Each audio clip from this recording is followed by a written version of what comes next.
আসসালামু আলাইকুম। এটিএন বাংলা সংবাদে সবাইকে স্বাগত জানাচ্ছি আমি সুমনা ঘোষ। শুরুতেই সংবাদ শিরোনাম। বিনম্র শ্রদ্ধায় দেশের শ্রেষ্ঠ সন্তানদের স্মরণ করছে জাতি। বুদ্ধিজীবীদের আত্মদান ও জুলাই অভ্যুত্থানের প্রেরণায় দেশ গঠনের প্রত্যয়, রাষ্ট্রপতি ও প্রধান উপদেষ্টার শ্রদ্ধা। গণহত্যার দায়ে আওয়ামী লীগ জনবিচ্ছিন্ন হয়ে যাওয়ায় শ্রদ্ধা জানাতে আসেনি দলটি।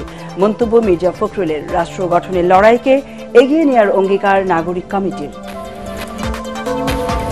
জুলাই শহীদদের গণ আকাঙ্ক্ষার সাথে যারাই বেইমানি করবে তাদের কাউকে ছাড় নয়, হুঁশিয়ারি সার্জিস আলমের। রাজশাহী বিভাগের 46 শহীদ পরিবার পেল আর্থিক অনুদান। ভোরের সূর্য ওঠার পরপর মিরপুরের শহীদ বুদ্ধিজীবী স্মৃতিসৌধে ঢল নামে সর্বস্তরের মানুষের। তবে 24-এর ছাত্র জনতার গণঅভ্যুত্থানের পর আজ এক ভিন্ন চিত্র দেখে বাংলাদেশ। পতিত স্বৈরাচার আওয়ামী লীগ ছাড়া প্রায় সব রাজনৈতিক দলের ছিল সরব উপস্থিতি। এসবে শ্রদ্ধা জানিয়ে বিএনপি মহাসচিব মির্জা ফখরুল ইসলাম আলমগীর বলেন, গণতন্ত্র এবং গণহত্যা করে আওয়ামী লীগ জনবিচ্ছিন্ন হয়ে গেছে। মোহাম্মদ মহসিনের ক্যামেরায় আদিন সজীবের রিপোর্ট।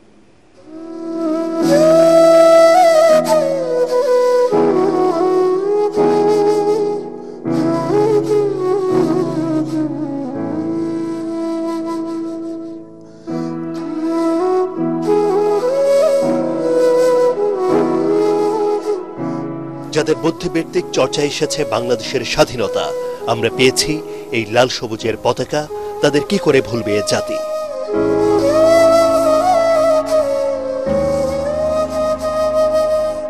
দেশের সূর্য সন্তানদের স্মরণে বুদ্ধিজীবী সমাধিস্থলে তাই ছুটে এসেছেন নানা দল, মত, ধর্মবর্ণের মানুষ। কর্তৃত্ববাদের যে উত্থান মাঝে মাঝে হয়েছে, ফলে আমাদের ধারাবাহিকতা বিচ্ছিন্ন হয়েছে, আমাদের গতিটা কিছুটা স্তব্ধ হয়েছে। রাজনৈতিক দলগুলো ন্যূনতম গণতান্ত্রিক বাংলাদেশ প্রতিষ্ঠার ক্ষেত্রে যে ঐক্য, সেই ঐক্য বজায় রাখবে, কেননা ফ্যাসিস্টরা এখনো তৎপর আছে। গোটা জাতি গভীর শ্রদ্ধায় স্মরণ করলেও 2024-এর বুদ্ধিজীবী দিবস এসেছে এক ভিন্ন প্রেক্ষাপটের মধ্য দিয়ে।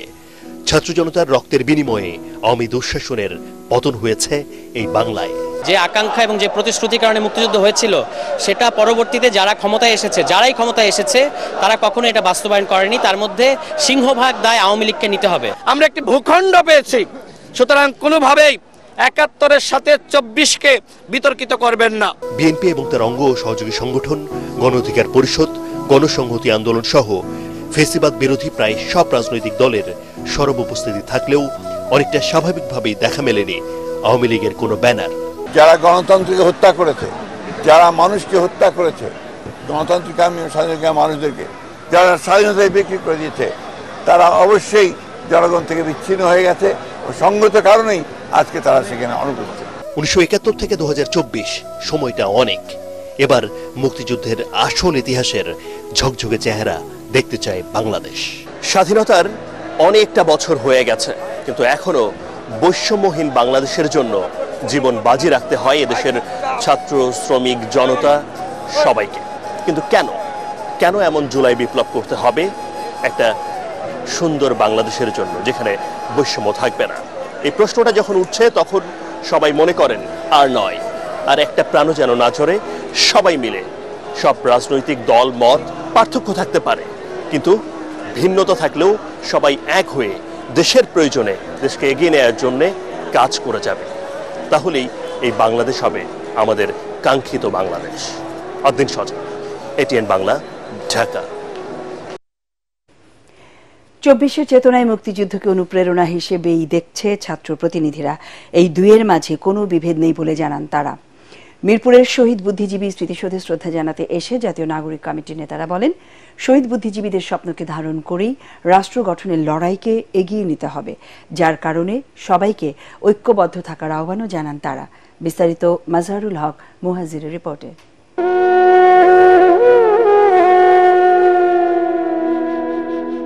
বদলে যাওয়া বাংলাদেশে নতুন আলোয় উদ্ভাসিত এবারের বুদ্ধিজীবী দিবস। জাতির শ্রেষ্ঠ সন্তানদের শ্রদ্ধা জানাতে এই ঢল। দাম দিয়ে কিনেছি বাংলা। পরিবর্তিত পরিস্থিতিতে কি ভাবছেন দেশের মানুষ? আমাদের ইতিহাস নিয়ে যে টানাটানি করা হয় সেটা বন্ধ হওয়া উচিত। যা হয়েছে, যে সময় হয়েছে, যাদের যে কৃতিত্ব ছিল সেগুলো আমাদের স্বীকার করা উচিত। এই দেশটা যখন সব মানুষের হবে, আমাদের এই লড়াই, সাধারণ মানুষের যে লড়াই, তখনই শেষ হবে। আর যেন কোনো আধিপত্যবাদ এই দেশে এসে এইভাবে আগ্রাসন না চালাতে পারে। এদিন ছাত্র প্রতিনিধিরা আসেন ৭১-এর মুক্তিযুদ্ধকে লালন করেই, তাদের স্বপ্নও ইতিহাসকে অবলম্বন করেই। ২৪-এর যে চেতনা এবং ১৪ই ডিসেম্বর বা ৭১-এর যে স্পিরিট, এগুলো মিলেমিশে একাকার হয়ে যাবে এবং সামনের বাংলাদেশে ৪৭, ৭১ বা ২৪-এর বিভেদ থাকবে না। আমরা একসঙ্গে কাজ করে যাব। যারা বুদ্ধিজীবী ছিলেন, এই বাংলাদেশকে রক্ষার জন্য তারা জীবন দিয়ে গিয়েছেন। আগামীর এই চিন্তার লড়াইটা জারি রাখুন, মুজিববাদকে নিপাত করুন। ছাত্র অধিকার পরিষদের এই দুই নেতা জানান, পাকিস্তানিদের মতোই আওয়ামী লীগ ২৪-এ দেশের তরুণ ছাত্র জনতাকে হত্যা করে নিঃশেষ করতে চেয়েছিল। ১৪ই ডিসেম্বর বাংলাদেশের যারা মেধাবীরা ছিলেন তাদের তালিকা তৈরি করে তাদেরকে হত্যা করা হয়েছে। ঠিক একইভাবে আমরা যেটি জানি, আমাদের কাছে যে তথ্য রয়েছে, আওয়ামী লীগ রয়ের সহযোগিতায় এরকম একটি তালিকা তারা সেই গণ অভ্যুত্থান আন্দোলনের সময়ই তারা করেছে। দেশকে নিয়ে যত ষড়যন্ত্রই হোক, বাংলাদেশের জনগণ তা প্রতিহত করবে বলেও মত ছাত্র প্রতিনিধিদের। ৭১-এ দীর্ঘ ৯ মাস রক্তক্ষয়ী মুক্তিযুদ্ধে বিজয়ের ঠিক আগে পাক হানাদার বাহিনীরা এদেশকে মেধাশূন্য করবার লক্ষ্যে যে তাণ্ডব চালিয়েছিল, তাতে বিজয়ের মাসেও বিষাদের যে ছোঁয়া তা ব্যক্ত করবার ভাষা সবারই অজানা। তবুও চাপা ক্ষোভ সেই বীর বুদ্ধিজীবীদের নেই যথাযথ তালিকা। তাই তো স্বাধীনতার ৫৩ বছর পেরিয়ে গেলেও নতুন বাংলাদেশ বিনির্মাণের যে স্বপ্ন দেখিয়েছে তরুণ প্রজন্ম, সেখানে মুক্তিযুদ্ধের প্রতিটি ক্ষেত্রে যাদের অবদান তাদের দেয়া হোক যথাযথ সম্মান, এমনটাই প্রত্যাশা ছাত্র, শিক্ষক এবং সুশীল সমাজের। মিরপুরের বুদ্ধিজীবী স্মৃতিসৌধ থেকে মাসহারুল হক মুহাজির, এটিএন বাংলা, ঢাকা। এর আগে দিবসের শুরুতেই জাতির শ্রেষ্ঠ সন্তানদের মিরপুর শহীদ বুদ্ধিজীবী স্মৃতিসৌধে ফুল দিয়ে শ্রদ্ধা জানান রাষ্ট্রপতি মোহাম্মদ শাহাবুদ্দিন এবং প্রধান উপদেষ্টা ডক্টর মোহাম্মদ ইউনূস। শ্রদ্ধা নিবেদন শেষে আইন উপদেষ্টা ডক্টর আসিফ নজরুল বলেন, নতুন বাংলাদেশ গড়তে ছাত্র জনতার আন্দোলনে তরুণদের আত্মত্যাগ বৃথা যাবে না। শহীদ বুদ্ধিজীবী দিবসে এটাই সরকারের প্রত্যয়। এ সময় প্রধান উপদেষ্টার প্রেস সচিব বলেন, জাতির শ্রেষ্ঠ সন্তানদের আদর্শকে ধারণ করে অন্তর্বর্তী সরকার। বিস্তারিত ইয়াসিন রানা রিপোর্টে। মহান মুক্তিযুদ্ধে পরাজয়ের ঠিক আগ মুহূর্তে হত্যার নেশায় মেতে ওঠে পাকিস্তানি হানাদার বাহিনী। বাঙালি জাতিকে মেধাশূন্য করতে শিক্ষক, বিজ্ঞানী, চিন্তাবিদ, সাহিত্যিক, সাংবাদিক, শিল্পী, চিকিৎসক, প্রকৌশলী সহ দেশের বহু কৃতি সন্তানকে হত্যা করে তারা। বিজয়ের পর রাজধানীর রায়ের বাজার, মিরপুরের বধ্যভূমি সহ ঢাকা ও দেশের বিভিন্ন স্থানে বুদ্ধিজীবীদের চোখ, হাত, পা বাঁধা ক্ষত বিক্ষত মৃতদেহ পাওয়া যায়। দিবসটি উপলক্ষে জাতির সূর্য সন্তান শহীদ বুদ্ধিজীবীদের স্মরণ করে পুরো জাতি। মিরপুর শহীদ বুদ্ধিজীবী স্মৃতিসৌধে রাষ্ট্রপতি মোহাম্মদ শাহাবুদ্দিন এবং প্রধান উপদেষ্টা ডক্টর মোহাম্মদ ইউনূসের পুষ্পস্তবক অর্পণের মধ্য দিয়ে শুরু হয় জাতির শ্রদ্ধা নিবেদন পর্ব। এ সময় তারা জাতির শ্রেষ্ঠ সন্তানদের শ্রদ্ধা জানিয়ে সেখানে কিছুক্ষণ নীরবে দাঁড়িয়ে থাকেন। এ সময় বিউগলে বেজে ওঠে করুণ সুর। শহীদদের প্রতি শ্রদ্ধা জানিয়ে গার্ড অফ অনার দেয় ৩ বাহিনীর চৌকস দল। শ্রদ্ধা নিবেদন শেষে প্রেস সচিব শফিকুল আলম বলেন, শহীদ বুদ্ধিজীবীদের আদর্শ আত্মত্যাগ ধারণ করে অন্তর্বর্তী সরকার। যেই নতুন বাংলাদেশ গড়ার প্রত্যয়ে প্রফেসর ইউনূস এগিয়ে যাচ্ছেন, এটা সেই শহীদ বুদ্ধিজীবীদের যে ড্রিম ছিল তারই একটা কন্টিনিউয়েশন। তারা যেই জন্য ফাইট করেছিলেন, যেই জন্য তারা দেশকে এগিয়ে নিয়ে গিয়েছিলেন, ঠিক সেই এগিয়ে নেওয়ার প্রত্যেই আমরা এগোচ্ছি। ২৪-এর আন্দোলনে তরুণদের আত্মত্যাগে নতুন বাংলাদেশ গড়ার প্রত্যয় ব্যক্ত করেন ডক্টর আসিফ নজরুল। বহু শহীদ বুদ্ধিজীবীর আত্মত্যাগের পর আমরা স্বপ্নের বাংলাদেশ গড়তে ব্যর্থ হয়েছিলাম, একদলীয় মানসিকতার জন্য, একটা দলের ব্যর্থতার জন্য। আজকে কোনোভাবেই যেন সেই ব্যর্থতার পুনরাবৃত্তি না হয়। আমাদের তরুণদের আত্মত্যাগের বিনিময়ে রাষ্ট্র গড়ার যে দ্বিতীয় সুযোগ আমরা পেয়েছি, সেই সুযোগ যেন আমরা কোনোভাবেই নস্যাৎ না করি, সেই সুযোগ যেন আমরা কোনোভাবেই নষ্ট না করি। প্রধান উপদেষ্টা বুদ্ধিজীবী স্মৃতিসৌধ এলাকা ত্যাগ করার পর সর্বসাধারণের শ্রদ্ধা নিবেদনের জন্য উন্মুক্ত করে দেওয়া হয়। বিভিন্ন রাজনৈতিক সাংস্কৃতিক সংগঠন, স্কুল, কলেজ, বিশ্ববিদ্যালয়, সরকারি দফতরগুলো সহ সাধারণ মানুষ শ্রদ্ধা নিবেদন করেন। এই স্বাধীনতার সেই মূল মন্ত্রগুলোকে আবার ফিরিয়ে আনতে হবে। বৈষম্যহীন বাংলাদেশ আমরা দেখতে চাই। আমরা চাই আমাদের দেশটা আরো উন্নত হোক, আরো সমৃদ্ধ হোক। ছাত্র আন্দোলনের মাধ্যমে আমরা যে আমাদের অর্জন করেছি তা আরো বৃদ্ধি হোক। 17 বছরের শাসনভার আপনি দেখেন, এখানে কোনো সাম্য ছিল না, এখানে অর্থনৈতিক মুক্তির কোনো কথা ছিল না, এখানে গণতন্ত্র ছিল না। সুন্দর দেশ গড়তে মুক্তিযুদ্ধে শহীদদের আশা আকাঙ্ক্ষার প্রতিফলন দেখতে চান শ্রদ্ধা জানাতে আসা সর্বস্তরের মানুষ। শহীদ বুদ্ধিজীবীদের আদর্শের পথ অনুসরণ আর 24-এর তরুণদের আত্মত্যাগ একটি বৈষম্যহীন নতুন বাংলাদেশ গড়ে তুলবে, এমনটাই প্রত্যাশা সকলের। ইয়াসিন রানা, এটিএন বাংলা, শহীদ বুদ্ধিজীবী কবরস্থান, ঢাকা। রাজনৈতিক দলগুলো নিজেদের স্বার্থে মুক্তিযুদ্ধের ইতিহাস বারবার বিকৃত করেছে বলে মনে করেন তরুণ প্রজন্মের প্রতিনিধিরা। রায়েরবাজার বধ্যভূমিতে শহীদ বুদ্ধিজীবী বেদিতে শ্রদ্ধা নিবেদন করতে এসে কথা বলেন তারা। মুক্তিযুদ্ধকে পুঁজি করে ভবিষ্যতে আর কেউ যেন ফায়দা লুটতে না পারে, সেজন্য সঠিক গবেষণার পরামর্শ সর্বস্তরের মানুষের। এ সময় মুক্তিযুদ্ধ বিষয়ক উপদেষ্টা বলেন, স্বার্থ হাসিলের জন্য ইতিহাস বিকৃতির আর সুযোগ নেই। মিজান শাহজাহানের রিপোর্ট। শহীদ বুদ্ধিজীবীদের প্রতি সম্মান জানাতে সকাল থেকেই বধ্যভূমিতে জড়ো হতে থাকেন বিভিন্ন শ্রেণী পেশার মানুষ। শিক্ষার্থীদের মাথায় শোভা পেয়েছে লাল সবুজের পতাকা।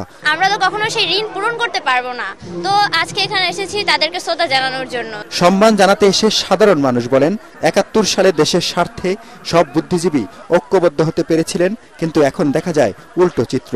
বুদ্ধিজীবীরা তাদের বিভিন্ন দলে সমর্থন থাকতে পারে, কিন্তু দেশের স্বার্থে, জাতির স্বার্থে যখন একটা বৃহত্তর আমাদের প্রয়োজন, যখন ঐক্য দরকার, তখন কিন্তু আমরা বুদ্ধিজীবীদেরকে দলের বাইরে পাচ্ছি না।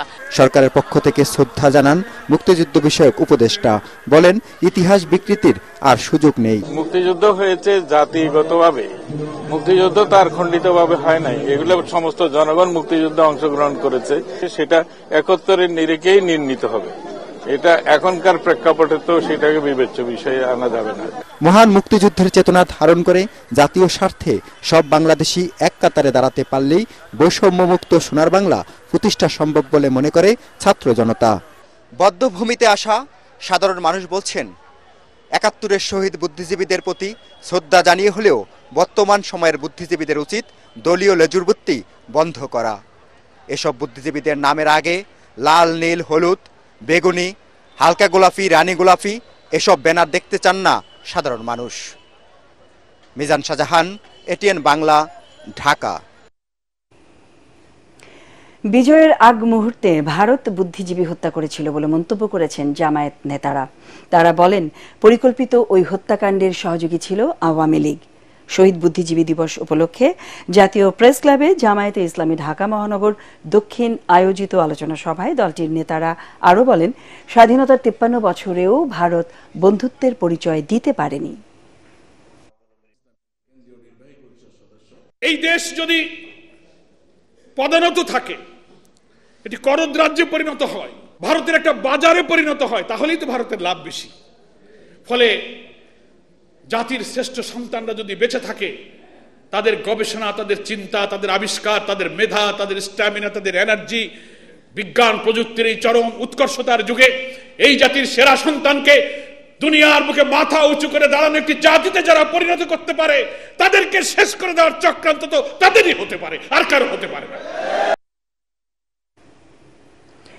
আগামীতে বৈষম্যহীন অন্তর্ভুক্তিমূলক উদার বাংলাদেশ গড়ে তোলার অঙ্গীকার ব্যক্ত করেছেন বিএনপির ভারপ্রাপ্ত চেয়ারম্যান তারেক রহমান। বিশেষ চাহিদা সম্পন্ন মানুষের জন্য মর্যাদাপূর্ণ সমাজ গড়ে তোলার আশাবাদ ব্যক্ত করে তিনি বলেন, সব শ্রেণীর মানুষ মিলে গণতান্ত্রিক বাংলাদেশ প্রতিষ্ঠাই বিএনপির মূল লক্ষ্য। রাজধানীর আগারগাঁওয়ে এলজিআরডি ভবন মিলনায়তনে প্রতিবন্ধী নাগরিক শ্রেণী আয়োজিত মত বিনিময় সভায় লন্ডন থেকে ভার্চুয়ালি যুক্ত হয়ে তিনি এসব কথা বলেন। সভায় অংশ নেন বিএনপি মহাসচিব মির্জা ফখরুল ইসলাম আলমগীর। তারেক রহমান বলেন, জনসমর্থন নিয়ে রাষ্ট্র পরিচালনার দায়িত্ব পেলে প্রতিবন্ধীদের পাশে থাকবে বিএনপি।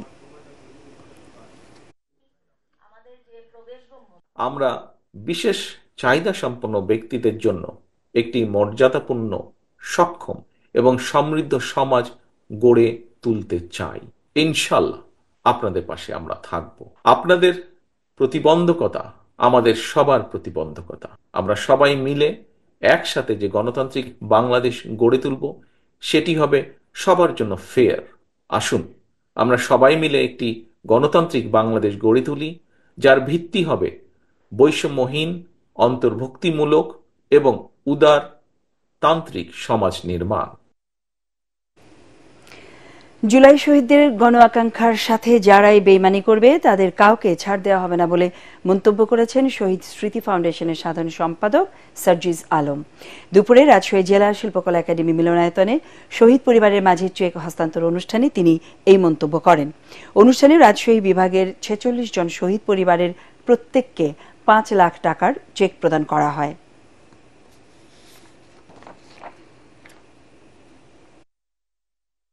আমরা শুধু ভারতকে একটি জিনিসই বলে দিতে চাই, আপনাদের সাথে আমাদের সম্পর্ক কি হবে সেটা আপনারা আপনাদের কাজের মাধ্যমে নির্ধারণ করবেন। যেই খুনি হাসিনা এতগুলো মানুষকে খুন করে এই বাংলাদেশ থেকে পালিয়ে গিয়েছে, সেই খুনি হাসিনাকে আপনারা আশ্রয় দিয়েছেন। যদি এই বাংলাদেশের সাথে আপনাদের সম্পর্ক স্থাপন করতে চান, খুনি হাসিনাকে বাংলাদেশে ফিরিয়ে দিন। ভারতের আদানির সাথে অসম বিদ্যুৎ চুক্তি দ্রুত পুনর্বিবেচনার তাগিদ দিয়েছেন জ্বালানি বিশেষজ্ঞ ডক্টর ম তামিম। রাজধানীতে এক বিতর্ক প্রতিযোগিতায় তিনি বলেন, জ্বালানি খাতে এই ধরনের অনিয়ম ঠেকাতে একটি স্বাধীন কমিটির মাধ্যমে এই খাতের সিদ্ধান্তগুলোও নেওয়া দরকার। এ সময় দেশ বিরোধী এই চুক্তি বাতিলের দাবি জানান ডিবেট ফর ডেমোক্রেসির চেয়ারম্যান হাসান আহমেদ চৌধুরী কিরণ। ইমদাদুল্লাহ বাবুর রিপোর্ট। সর্বোচ্চ গোপনীয়তা রক্ষা করে ২০১৭ সালে ভারতের আদানি গ্রুপের সঙ্গে বিদ্যুৎ ক্রয় চুক্তি করে তৎকালীন আওয়ামী লীগ সরকার। ২০২২ সালে ১৬৩ পৃষ্ঠার চুক্তিটি বিদেশ থেকে ফাঁস হয়, যেখানে ২৫ বছর পর্যন্ত বিদ্যুৎ কেনার চুক্তি হয় বলে জানা যায়। রাজধানীতে বিতর্ক প্রতিযোগিতায় প্রধান অতিথির বক্তব্যে জ্বালানি বিশেষজ্ঞ ডক্টর ম তামিম বলেন, এই চুক্তি অসম এবং অন্যায্য। আদানির সাথে বিদ্যুৎ কেনার চুক্তিতে আমি যতটুকু দেখেছি, কয়লার মূল্যটা যেটা অনেক বেশি। আমরা জানি যে কয়লা কেন্দ্রে যে চুক্তিগুলো হয় সেগুলো ডিসকাউন্টেড চুক্তি হয়।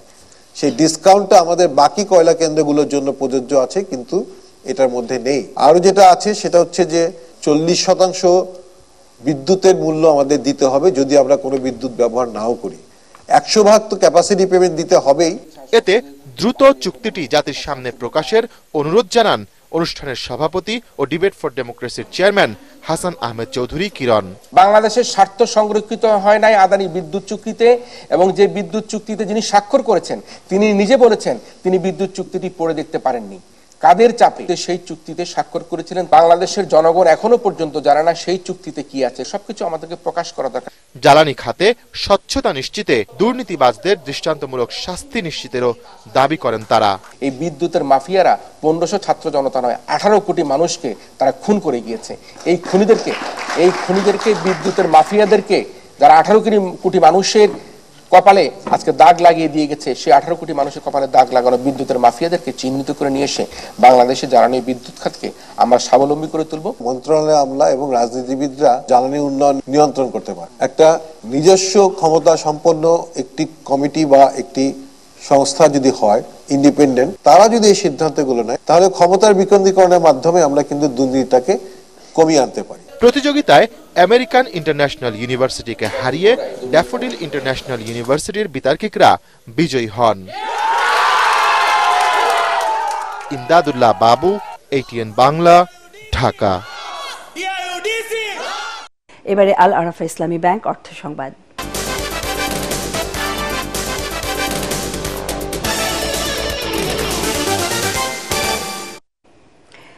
আকিজ তাকাফুল লাইফ ইন্স্যুরেন্স পিএলসির ফুলতলা সার্ভিস সেন্টার অফিসে অনুষ্ঠিত হল সুধী সমাবেশ ও মৃত্যুদণ্ড বীমা দাবি চেক হস্তান্তর অনুষ্ঠান।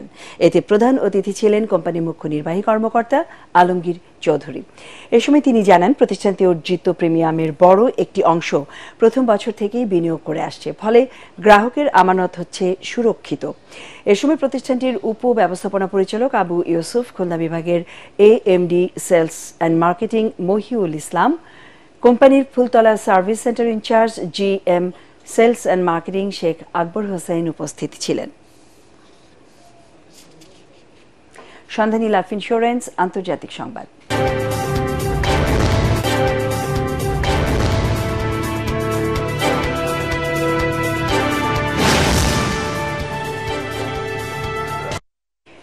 অভিশংসিত হলেন দক্ষিণ কোরিয়ার president Yoon সুক you'll.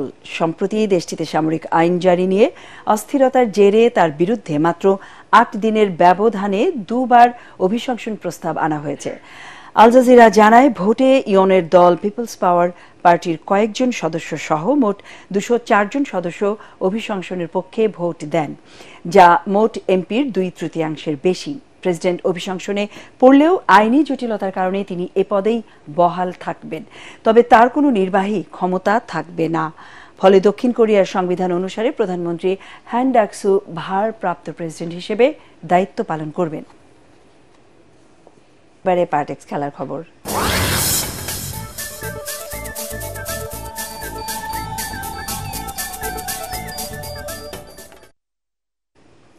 Bangladesh premier football লিগে চিরপ্রতিদ্বন্দ্বী আবাহনীকে একমাত্র গোলে হারিয়ে ৩ ম্যাচে ৩ জয়ে পয়েন্ট টেবিলের শীর্ষে উঠে এল মোহামেডান স্পোর্টিং ক্লাব। কুমিল্লার শহীদ ধীরেন্দ্রনাথ দত্ত স্টেডিয়ামে মর্যাদার লড়াইয়ের শুরু থেকেই আবাহনীর উপর প্রাধান্য বিস্তার করে খেলতে থাকে মোহামেডান।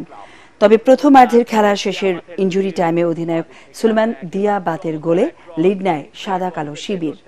দ্বিতীয়ার্ধে গোল শোধের চেষ্টায় বেশ কয়েকবার মোহামেডান শিবিরে হানা দেয় মোহামেডান। খেলার শেষে ইনজুরি টাইমে গোল শোধও করে তারা, কিন্তু অফসাইডের কারণে রেফারি তা বাতিল করে দেন। শেষ পর্যন্ত ১ গোলের জয় নিয়েই মাঠ ছাড়ে মোহামেডান। এতে টানা ৬ ম্যাচে মোহামেডানের বিপক্ষে জয় বঞ্চিত রইল আকাশী হলুদ শিবির। ওয়েস্ট ইন্ডিজের বিপক্ষে ওয়ানডে সিরিজে ব্যর্থতা ভুলে সোমবার থেকে শুরু হতে যাওয়া ৩ ম্যাচের টি-20 সিরিজে ভালো করতে চায় বাংলাদেশ। দলের টপ অর্ডার ব্যাটসম্যান সৌম্য সরকারের বিশ্বাস, এই সিরিজে ঘুরে দাঁড়াবেন বোলাররা। আইসিসি টি-20 র্যাঙ্কিংয়ে ৪র্থ স্থানে আছে ওয়েস্ট ইন্ডিজ, আর বাংলাদেশের অবস্থান ৯মে। টেস্ট সিরিজ ১-১ ড্র করলেও ওয়ানডে সিরিজে স্বাগতিকদের কাছে হোয়াইট ওয়াশ হয়েছে বাংলাদেশ। টি-20তে ঘুরে দাঁড়ানোর প্রত্যয় লাল সবুজের দলের। 3টা সাইডই ভালো করতে পারি, bowling, batting, fielding, team wise ভালো খেলতে পারি। আমরা আশা করি যে তাদেরকে আমরা আরামসে বিট করতে পারবো। এবং তারা টি-20তে ভালো টিম, ওদের থেকে মনোযোগ দিতে হবে। আমরা আমাদের বেস্টটা দেওয়ার চেষ্টা করলে আমরা ম্যাচ উইন করতে পারবো। সংবাদ শেষ করব, তার আগে শিরোনামগুলো আরো একবার। বিনম্র শ্রদ্ধায় দেশের শ্রেষ্ঠ সন্তানদের স্মরণ করছে জাতি। বুদ্ধিজীবীদের আত্মদান ও জুলাই অভ্যুত্থানের প্রেরণায় দেশ গঠনের প্রত্যয়, রাষ্ট্রপতি ও প্রধান উপদেষ্টার শ্রদ্ধা। গণহত্যার দায়ে আওয়ামী লীগ জনবিচ্ছিন্ন হয়ে যাওয়ায় শ্রদ্ধা জানাতে আসেনি দলটি, মন্তব্য মির্জা ফখরুলের। রাষ্ট্র গঠনের লড়াইকে এগিয়ে নেওয়ার অঙ্গীকার নাগরিক কমিটির। জুলাই শহীদদের গণ আকাঙ্ক্ষার সাথে যারাই বেইমানি করবে তাদের কাউকে ছাড় নয়, হুঁশিয়ারি সার্জিজ আলমের। রাজশাহী বিভাগে ৪৬ শহীদ পরিবার পেল আর্থিক অনুদান। আমাদের পরের সংবাদ দেখার আমন্ত্রণ জানিয়ে এখনকার মতো শেষ করছি। এটিএন বাংলা সংবাদ ইউটিউবে দেখতে ব্রাউজ করুন youtube/ATN Bangla News। ধন্যবাদ।